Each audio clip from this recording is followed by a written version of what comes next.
To stay with us, of course, again, last Thursday edition of the show, and at this moment we'll be looking at the Southeast and, of course, the economic development expected from that region. For over time, it's been said that they have been marginalized, and of course, the whole talk about how those from the southeastern part are the most industrious in the country, by way of looking at their productivity and all they have done, especially contributing to Nigeria as a whole. Well, the soundbite you heard just a moment ago was when President Ahmed Bola Tinubu was in Enugu, courtesy of the invitation from Peter Mbada, Enugu State Governor, the way he commissioned various facilities and, of course, security facilities as well.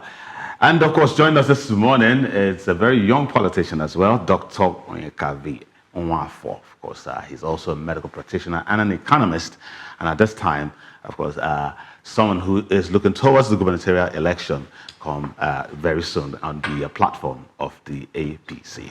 Good morning. Good morning. Thank you very much for joining us, Dr. Onwafo. Thank you. You can ask questions aside those from that region. Send your questions to us via our WhatsApp number, or our social media platform at RAVE TV channel. Use the hashtag #BornRave all of Thursday, and let's have a very robust discussion about one of the most important regions in the country. Dr. Onwafo, thanks again for being here with us.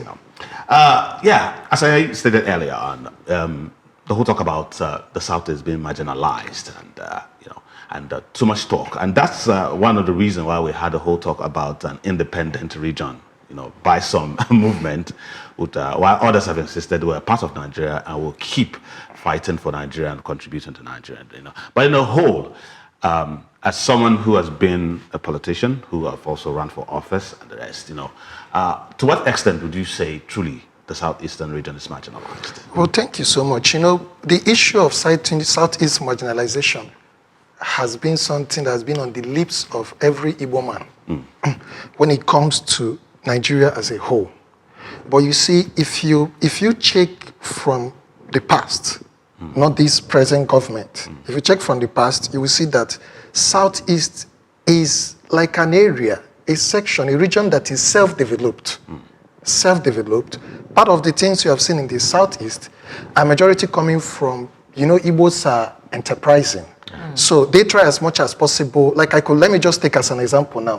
In Anambra State, where I come from, you will see a businessman who finishes his house, and there is maybe 1 kilometer road that connects to his house. He goes ahead and finish the road and calls the chief executive of the state to come and commission it. You see, so we have been clamoring for this change in this, in infrastructure, road, healthcare, even on the sections of appointment, on so many things. It looks as if Southeast has been relegated at the back when you compare to other regions of this country. You see, so this has been something everybody has talked about.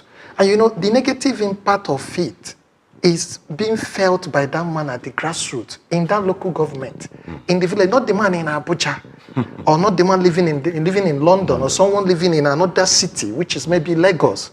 The person that feels this whole marginalization is that particular woman or old man that cannot be able to access quality health care. That particular farmer, which for him or her to move his produce or her produce needs to go through a very bad route. These are so many things that we have been talking about.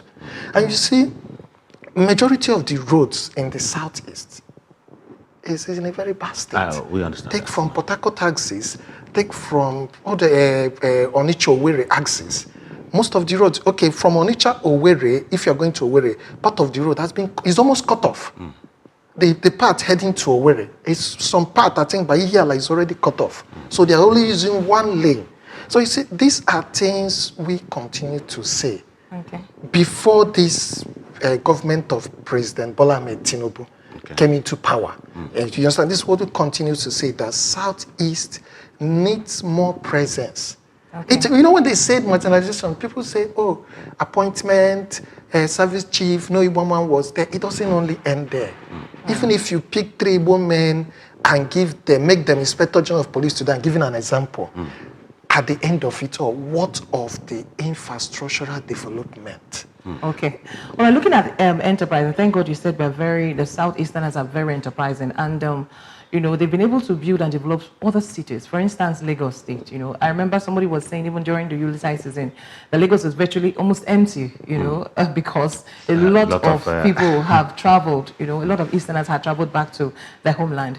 Now, Southeasterners are very enterprising, and they've been able to develop some of these other states there, whether they're in Lagos, in Abuja, or those cities of the South, or the northern region and all of that. Why have we not been able to develop our own states, our own cities? For instance, industries. We don't have too many of those in the Southeast. Somebody was even making mockery of Imo State to say, look, there are a lot of hotels, and it looks like it's encouraging wayward life because, vis-a-vis at least the productive sector that's supposed to be churning out monies to this sector to thrive. So why have we not been able to build enterprises, successful enterprises and industries in the Southeast? Okay, you see, when the point you actually mentioned, some of these things goes down to, you see, Lagos was the former capital of Nigeria. Sure. And you see, to anybody doing business, first thing it takes into consideration is enabling environment. If I'm bringing my goods, how do I clear it? This is the wharf. There is already roads, there are infrastructures here. You understand? You cannot say, I want to set up a factory now, and you take it to the Southeast. Not now. People bring their factories now to Southeast. In some places. Before, they will not bring it because there are... Okay, let's take, for example, Anambra just had a airport the other day. You could know that the only walkable airport then in this entire of Southeast was Owerri and the Enugu, in a region that has 5 states. You see, these are things that we talk about. There are factors business people, businessmen, entrepreneurs take into consideration before they go forward to bring in their business. And one of these are essential things. Infrastructure that can enable, okay, let's say I come and set up my factory and I need to ship most of these goods outside the country. How do I do it? I have to take it all the way to Lagos. And again, the risk of the road, it checks the cost, so many things. You see, on the issue of hotel, that has been the trend, because most people believe in Imo State. Yes, it's not only in Imo. You see, there are 2 sides of this hotel issue. I think the side they are looking at it is the side that they are recovering their money back. Because I've sit down to check this. If they are not making the money, why are hotels springing up day by day? Me and you knows that to run a hotel needs a very serious business. It can close up and people can stop coming, and these hotels, you need to sustain it by the number of people that visit. So you see, maybe that was the mindset they were having when they could do something. They don't need those infrastructures. They don't need to see that there is a hospital, because the people they employ are the locals who come in. So those locals have been living there. Most of the time, you see, most of those hotels are managed by the owners. Not few times now you start having names like Born and a lot of them coming in. You understand? So these are the reason why you have seen, because I feel that hotel is the most easiest business to run. They can run in the Southeast. All right, we have a couple of messages on our WhatsApp, and this is from James, who is in Lagos. He said that it's easy to say the Southeast is this and that. How about the governors who can't even point to one thing they have done? And then Ifeanyi from Aba says, apart from the federal government coming in to develop the Southeast, what are the people themselves doing? We have a lot of rich people from there, So you want to respond to that? Yes, on the issue of the governors, let me say this. He made a point. When you talk of Southeast development, it doesn't end with the federal government. This truth be told, the federal government cannot develop the whole Nigeria, only just the federal government. If we want to mean business, seriousness, governance is a continuous thing. You understand? If the governors, the current governors we have, let me just say for like 8 years ago, have done their best. At least I could give credit to the current Minister of Works, His Excellency Engineer Dave. Today, you go to Ebonyi State, You see, the roads he did is not the one. You know, there's this practice that goes on. A government comes into power, he constructs roads, the roads goes bad in the next 12 years. What Engineer Dave did in Ebony, that is the one I've seen, I'm talking about. Those roads will last for like 50 years. Because he went in using cement to do those roads. So this is part of the infrastructure. I know some other governors have not done well, but let's look at Peter Mba of Enugu State. You see, leave it or take it. There is a statement he made, and that statement was simple. He said that he wants to move the current economy of Enugu State from $3.something billion to 40. So this is a man in the next 8 years. See, even if this happens not to be visible, maybe end up being 20 billion, 30 billion, it shows that he has a projection. Development of Enugu State is key to him. And this is why he has to start laying, remember, no development can come without you laying the foundation. There's something he also said which is profound, and it has to do with the sit at home that has been going on in the southeastern part. According to Peter Mba, that has stopped. He has ensured that it stopped and that they are benefiting. But other parts, especially when you look at Imo and Anambra State, we still have that sit at home every Monday, which has resulted into massive loss.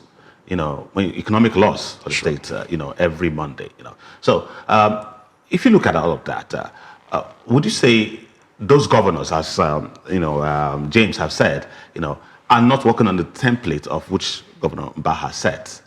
What else can be done in order to ensure that this stops once and for all? Okay, when you talk of template, every state has its own peculiar problem in the southeast. But this is a general problem. This is a general problem. Is a barrister, insecurity. Barrister Peter Mba, who sat down, analyzed, and said that I need to stop this sit at home for me to be able to move the state forward.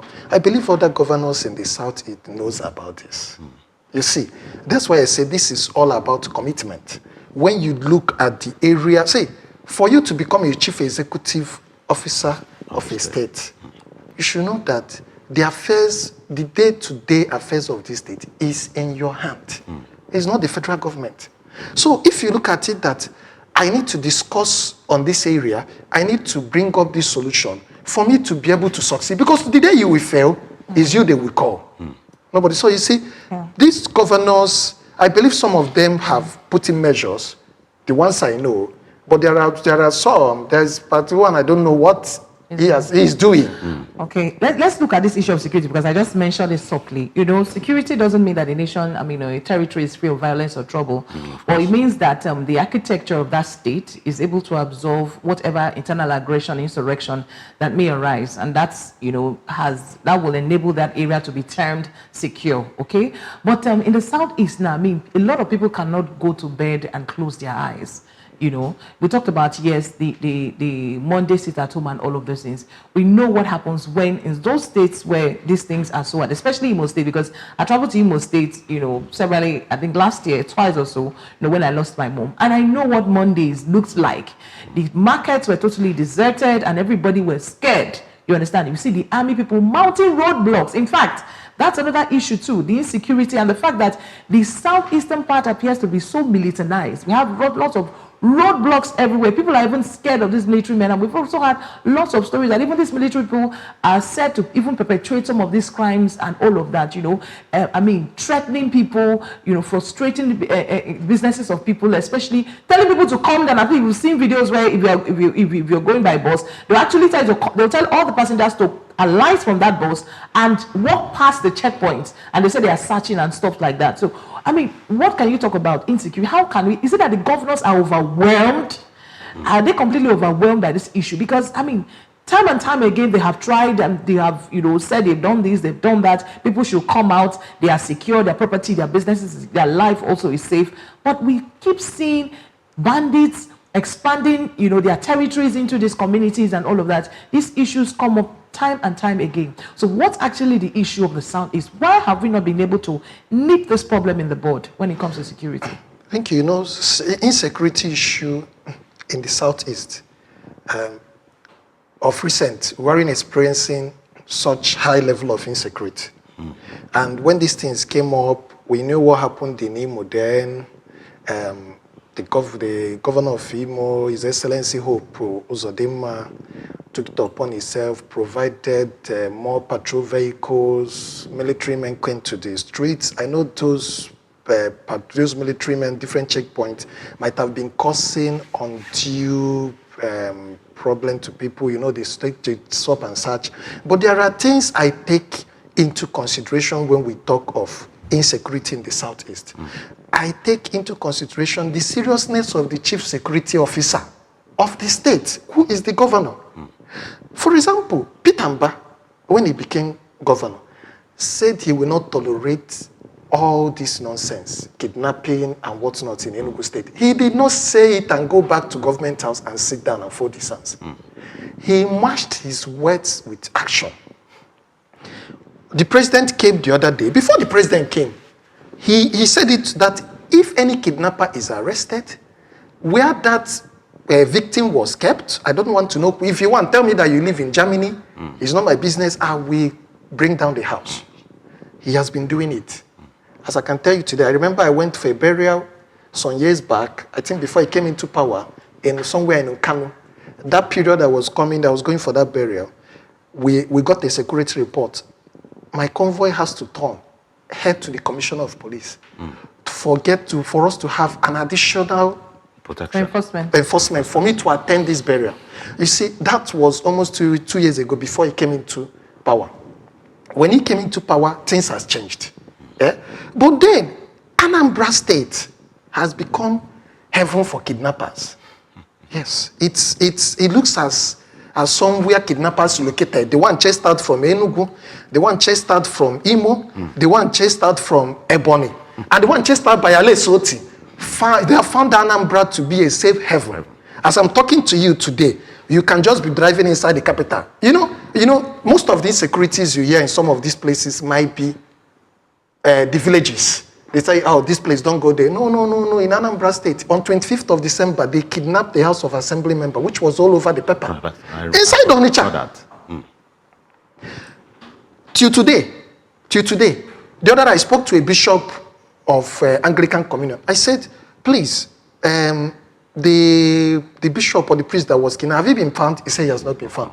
I saw a video clip of one of the prominent Reverend Father, Ibu Bemonso, who was lamenting of a Reverend Father that was kidnapped, of issues that he became. So the governor sound helpless.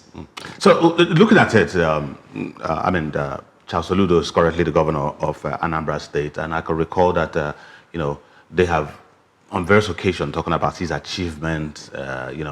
When it comes to economic growth of the state, there are even a master plan to build a new city. And I think it's Oka 2.0 and the rest, But you are talking about security right now. We could also recall that Governor Soludo also came up with a local, vigilante security and the rest, What would you say is the challenge? Or what would you say? What can you say could be done? What can be done differently, to ensure that what you have said that criminals running towards Anambra State and making it a heaven can be halted? Okay, first and foremost, the chief security officer of the state, who is His Excellency Governor Soludo, I don't see him as a serious person when it comes to handling security issue. There was a video clip I saw on Instagram in one of these pages, and he said the reason why kidnapping is thriving in Anambra is a lot of billionaires in Anambra, where they will get money when they kidnap people. My question still remains simple. Issues of kidnapping should be termed a criminal affair, and you follow it the way it is. The enterprising of kidnapping is growing day by day in Anambra State. And you see, until the chief executive officer and as a brother is the chief security officer of the state sits down and understand that governance is different from any other thing, and knows that the economy, let me tell you, there's something Peter Mba said, I remember now. He said, the 3-point-something billion to 40 billion can only be achieved when there is security in Enugu State. Of course. He said that is the reason why I have to first of all procure 150 patrol vehicle with AI fittings. to be able to tackle it. I don't know what Governor Soludo is doing. But the issue is that what I'm trying to find out that why is it now well, some would also argue with you that Anambra has always been like that. We've also, let me. Why do you find it that right now that the governor is there, why is it becoming a camp for criminals? Let me tell you. He wasn't the first governor of Abga. Yes. Peter was there. Kidnapping came. Yeah. Peter marched them force by force. Peter is not a member of my party. I'm talking of Anambra. Obiano took over from him. Brought equipment to track kidnappers. In the video, I was telling you that the grandfather would be Bomonso. In that video, he said that he asked the former governor that where are all those equipment you bought to tackle insecurity in Anambra State? He said they are there. If any chief executive officer is serious, that person should sit up. You see, these kidnappers feel that nothing is happening. That's the reason why nobody is safe. The only safest place I know is my house, and it's once I enter. On the road going to anywhere, I am not even sure I am safe. Do you know why? Because all you see on social media is this person was kidnapped. My auntie was killed in Anambra. My auntie was on the way to church by 6-something a.m. He saw these boys. He put revive. They opened fire, shot my auntie dead, shot the grandchild. He was supposed to go to London the next day. So you can see the kind of pain, disappointment in the faces of Anambra people. Okay. Because we are into our newspaper time, can we just have the line open and let's have calls, because I know a lot of our viewers, from the Southeast are interested in this subject. So please, the number is there on your screen. Please dial it and call. And as you keep on sending your messages, we'll also read them out. And Uche is from Port Harcourt saying that we, the Southeast people, are quick to jump and blame the federal government. Take, for example, Abia State. Apart from the current governor, who has two past governors done? What has two past governors done? Apart from giving new mothers 500 naira, I could recall that issue. I don't want to mention the governor's name, So again, this is a spotlight on the governors to say they're not doing much and expecting, So a lot of people will compare the governors from the Southwest to the governors in the Southeast and feel that governors from the Southwest are individually doing things, even competing among themselves, and that we don't see that with the Southeast governors. Some of them just wait until allocation is given to them and then freestyle it away and don't say anything, knowing or hoping that the fingers will be pointed at the central. Do you agree? Yes, I agree. See, you don't need to blame the federal government. I have said it. President Bola Ahmed Tinubu cannot do everything. That is the reason why these states has allocation. These monies were given to you. There are security votes also given to you. If I can understand what this person said, Alex Oti, the things I've heard already about him is if there are incidents of people were killed, maybe police or military, before he knows, he will place a bounty on the head of those people. It is showing the seriousness. All right. Okay. Let me hold you there, Doctor. We have Uche from Abia. Good morning, Mr. Uche. Good morning, everybody. Chief Uche, yeah. Good morning, Good morning, Chief Uche. Yeah, thank you for having me. All right. Jimmy, despite we are, focusing attention on the federal government, marginalizing, Southeasterners. See, the governors are not helping matters. Sincerely speaking, many of the governors, both present and past, are not helping matters because of what? Politicking. That is the only problem. And some of them are not ready. We are not ready to be in office, either because of the money or because of the security they are having. In times of federal government, it's so glaring to even be carrying. You see, what of rail line? You talk about rail line, and somebody as a president will construct a rail line from here to Nigeria without consulting the whole Nigeria. We are talking of another country. At the same time, we are talking about marginalization in Southeast. Jimmy, from 1 kilometer to the other, you will see a checkpoint mounted by military. You are talking about our military not being efficient. But the way they are being exposed, collecting collecting money and you are talking about efficiency. It's a problem. For me, every year, federal government, since the APC came up, they will do what? Either they will allow people to, use a free railway line. Then, is it not the taxpayers' money that they are using? And Southeast is not being part of it. Those that are representing Southeast Senate, they are not heavy matters. When the federal government led by the former president did his own, this present one is doing his own too. They asked me a question. This present government, they awarded the Wole Soyinka, both in Lagos and in Abuja. I've been asking about Humphrey Mosu. The man has died. You have not heard anything from federal government.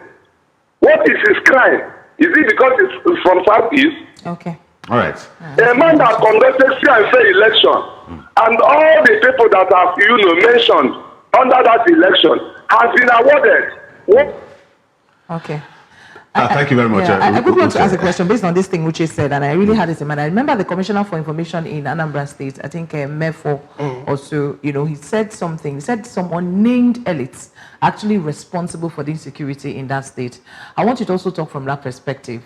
You just talked about politicians, fueling these guys. For instance, during elections very soon will be conducted. A lot of arms will be given to these guys, you understand? They will use them, for their selfish aggrandizement, for their own purpose and all of that. And at the end of the day, most times they don't withdraw these weapons and all of that. So is this something that can be counted as true, that these elites in these states, especially in Anambra State, according to the statement of Anambra State Commissioner for Information, Dr. Law, for that some of these elites are actually responsible for this insecurity, irrespective of the efforts of the government? Number one, I see the Honorable Commissioner as on a serious person. Doctor, before you go ahead, we have Kaede who has been on the line. Okay. Kaede, good morning. Good morning, Jimmy. Good morning, Kaede. Good morning, Happy New Year to you. Yeah. I really enjoyed your program this morning. I think some of us need to speak to our leaders. Like you rightly said, development stopped after the current Minister of Works left the state. Since then, Ebony. Nothing is happening in Ebony. Come to Anambra State, the governor is busy speaking grammar as a professor.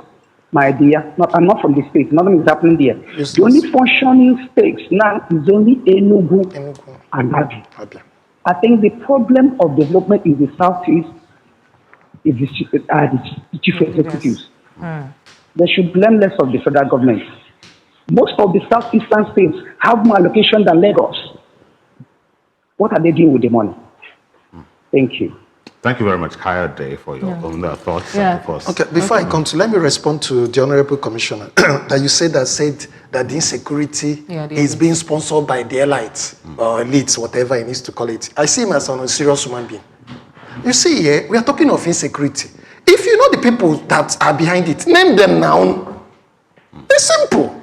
If you feel that these people are giving people arms, come and show us what you people have done. See, this particular administration will end in March 2026. Are you aware? Yeah, of course. So what have you done? And Anambra, Anambra is headquarters of kidnappers in the southeast now. You can't even move freely. Cases every day, you'll be seeing cases of people kidnapped. And is there saying is sponsored by elites? Name them. You are not the commissioner of police. You are not the director of DSS in the state. You are not the commandant of civil defense. If you have the names of these people, flourish it to them. Okay. Let them go after them. We have another caller, Doctor Akirele, on the line. Akirele, good morning. Jimmy, how are you? I'm fine. Thank you for this our spokesman this morning. I'm happy he's from the east too. All right. And I'm happy that he's dealing with the issue as the number is supposed to be dealt with. You see, at times I don't know how we feel when we just think about ourselves. He made mention of something that struck my mind here. That people from Anambra State, they are very, very rich. They are billionaires.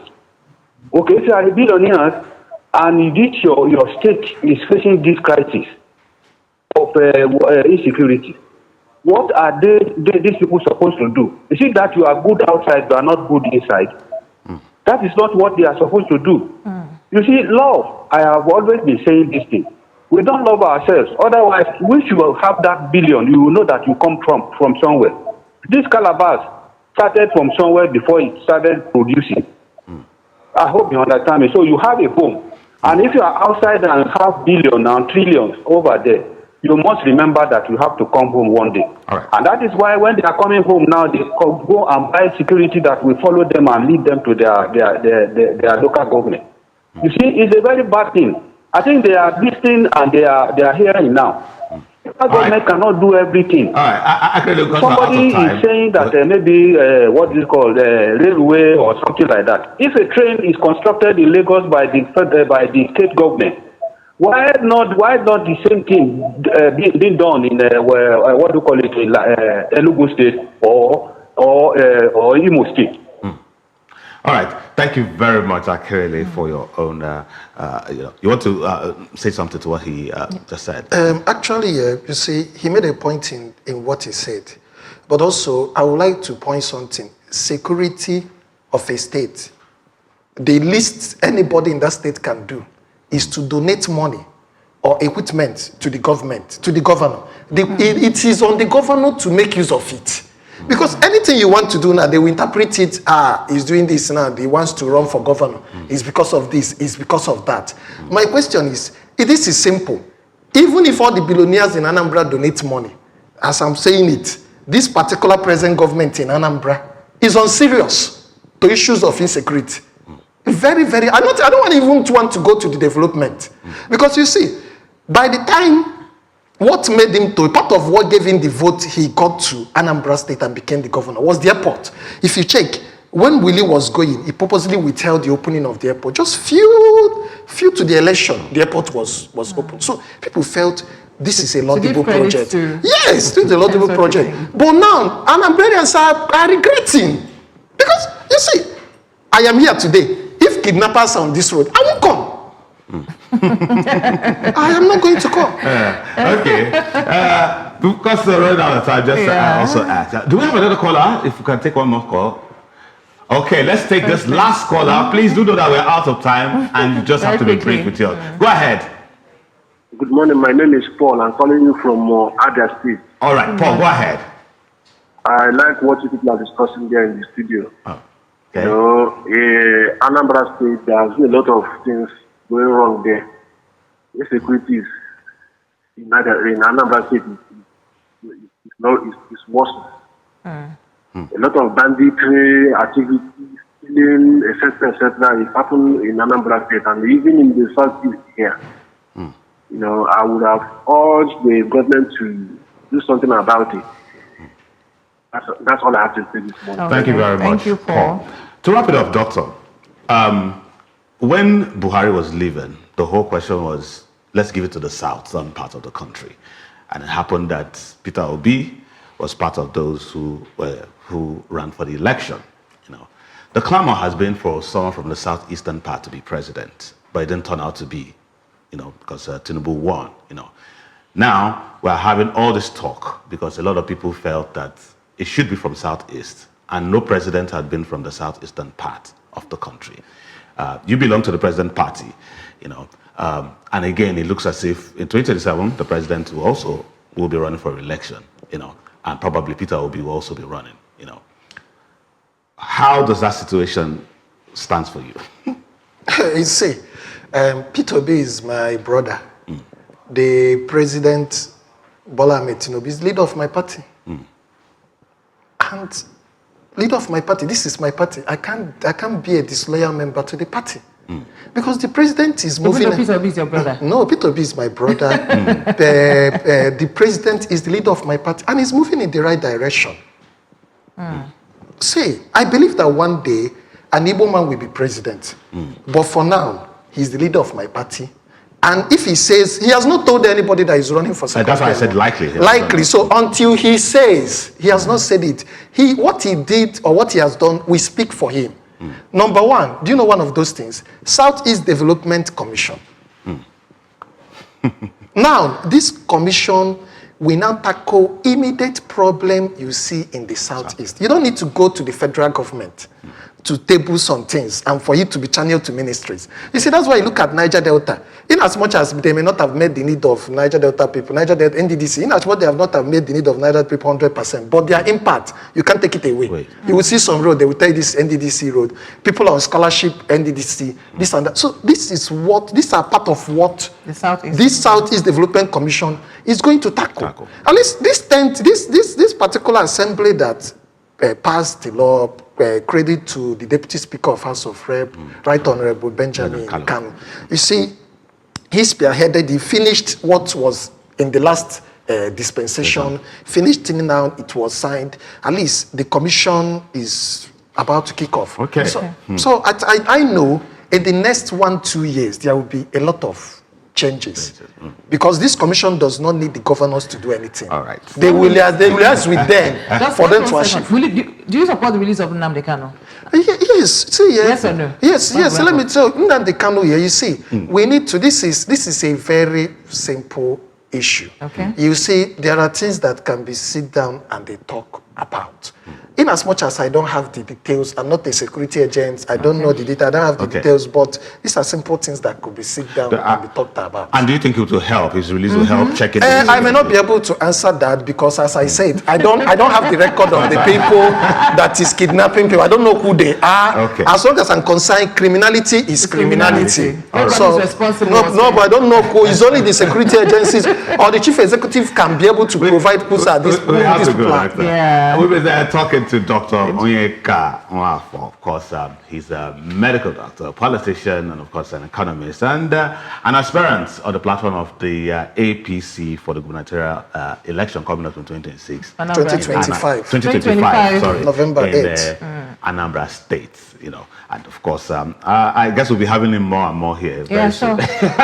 So thank you very much, Doctor, for being here this morning. And I guess all our viewers also, had so much, to look forward, or rather, gained so much insight into the discussion concerning the Southeastern region. The conversation continues on our social media platform, and you can go to YouTube to also see more of this discussion much later on. My name is Olujimi Aino, and of course, my co-anchor this morning, Cindy Eze. We'll see you tomorrow, the Thank God It's Friday edition of the show. Bye for now.